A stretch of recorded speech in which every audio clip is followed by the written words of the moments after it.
Hi guys, இன்றைக்கி நம்ம வீட்டில் என்ன ஸ்பெஷல்னு பார்த்தீங்கன்னா பன்னீர் பிரியாணி தான்.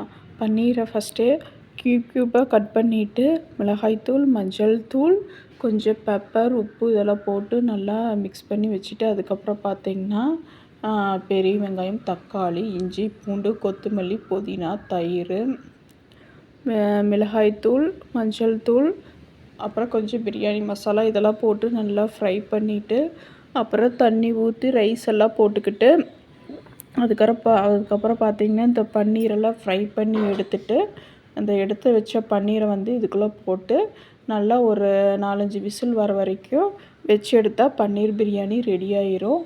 அப்புறம் பார்த்திங்கன்னா சரி நம்ம சைடாக கொஞ்சம் பன்னீர் ஃப்ரை மாதிரி பண்ணிக்கலான்னு சொல்லிவிட்டு, நான் வந்து மிளகாத்தூள், மஞ்சள் தூள், பெப்பர் தூள் போட்டு கொஞ்சம் சைடாக ஃப்ரை பண்ணி எடுத்துட்டேன். இந்த பன்னீர் பிரியாணிக்கும் இந்த சைடாக பண்ண பன்னீர் ஃப்ரைக்கும் நல்லா இருந்தது. டேஸ்ட் வந்து சூப்பராக இருந்தது. அப்புறம் வந்து பார்த்திங்கன்னா நாங்கள் கொஞ்சம் இது கூட தயிரும் ஆட் பண்ணி சாப்பிட்டோம். ஓகே காய்ஸ், இந்த வீடியோ பிடிச்சிருந்ததுன்னா லைக் பண்ணுங்கள், ஷேர் பண்ணுங்கள்.